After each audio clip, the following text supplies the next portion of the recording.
Assalamualaikum warahmatullahi wabarakatuh. Perkenalkan, nama saya Rahmat, stambuk A421 18196. Saya dari Prodi PJKR, ingin memaparkan beberapa materi pembelajaran tentang fisiologi olahraga. Yang pertama adalah ciri-ciri dan penyebab kelelahan. Ada beberapa ciri-ciri dan penyebab kelelahan, antara lain yang pertama itu adalah mulai kewalahan. Secara tidak sadar Anda mulai mengalami kewalahan saat Anda melakukan pekerjaan sehingga yang di luar batas kemampuan Anda. Yang kedua itu adalah kurang konsentrasi. Hal yang satu ini mungkin lebih sering dirasakan oleh orang-orang di sekitar Anda ketika berkomunikasi Anda sering tidak menyambung atau bahkan tidak ingat pernyataan apa yang baru saja Anda keluarkan. Yang kedua adalah imunitas tubuh menurun, yaitu keluhan seperti sering lebih lelah, sakit kepala, migran, pilek, batuk, dan tipus serta penyakit lainnya kerap terjadi pada Anda sehingga Anda menyatakan kelelahan. Yang keempat adalah pola tidur berantakan. Ada masa ketika Anda lebih sulit untuk cepat tidur ketika tubuh kelelahan walaupun sudah terbaring di ranjang lebih cepat dari biasanya. Yang kelima adalah gangguan emosi. Yang kadangkala emosi menjadi tidak dapat dikendalikan atau tidak menentu dan terkesan sangat sensitif dalam segala hal, seperti pasalnya Anda tubuh yang kelelahan juga dapat menghambat pikiran. Dan yang keenam adalah kebutuhan kafein dan suplemen meningkat. Anda mendadak ingin sesuatu seperti mengindam kopi terus-menerus atau merasakan butuh suplemen lainnya seperti Tetap Prima. Hal ini bisa menjadi pertanda bahwa Anda sedang dalam fase kelelahan. Yang terakhir adalah melupakan alarm tubuh.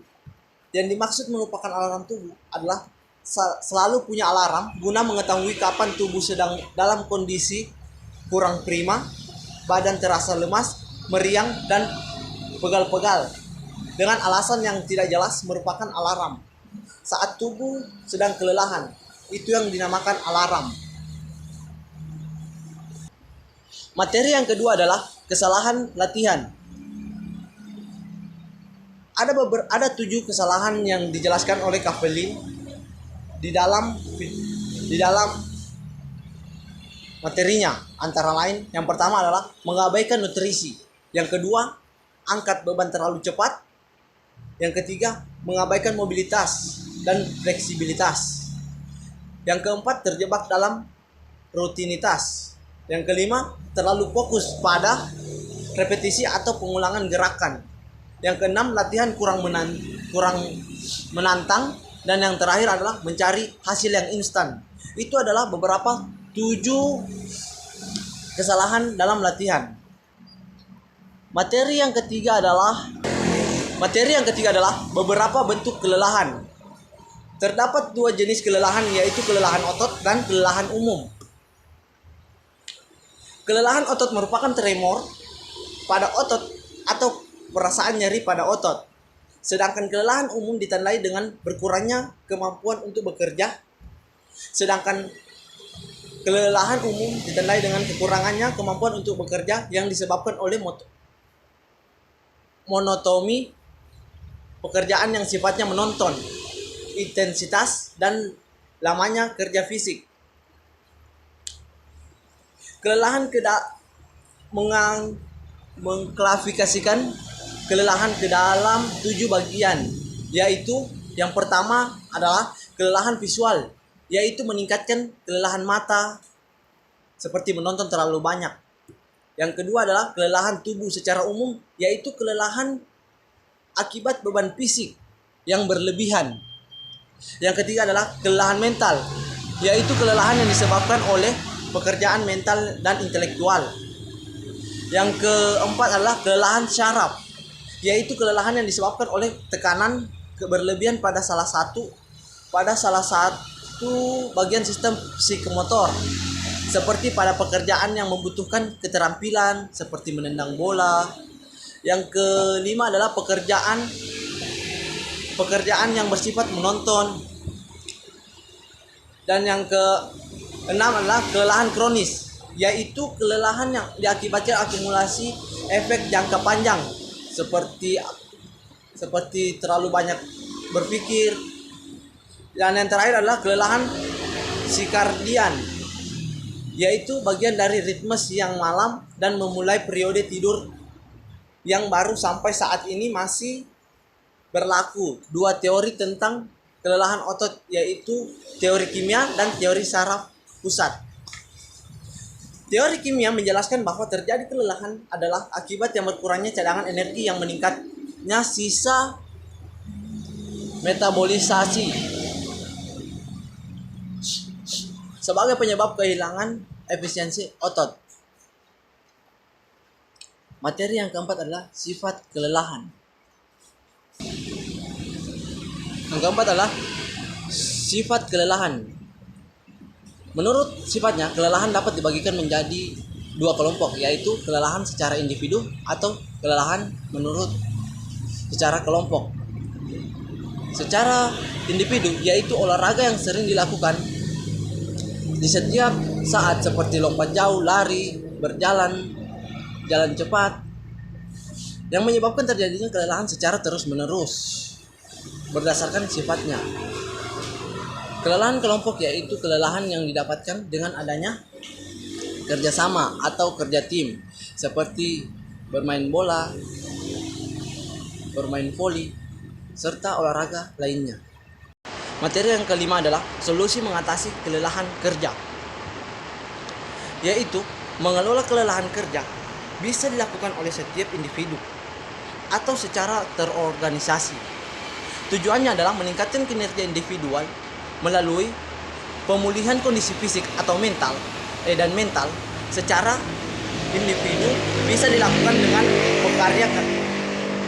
prakarsa karyawannya.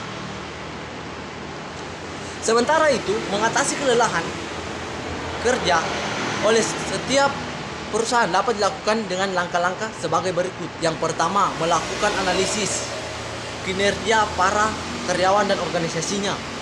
Yang kedua, menelaah hubungan kinerja dengan karakteristik kerja karyawan. Yang ketiga, menganalisis jenis uraian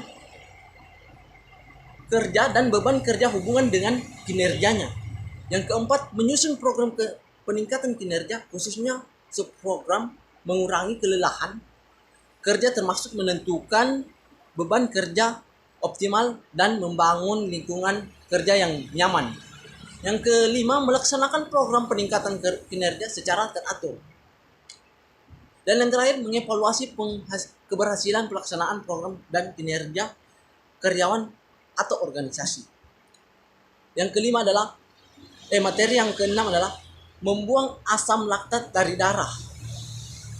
Asam laktat atau laktat menumpuk di dalam banyak jaringan, termasuk otot, dan kemudian memasuki aliran darah tubuh dan dapat menggunakan sedikit laktat sebagai energi. Orang sering mengalami asam laktat tingkat tinggi selama atau setelah olahraga berat. Ini disebabkan di praktek kimia yang disebabkan oleh olahraga atau latihan.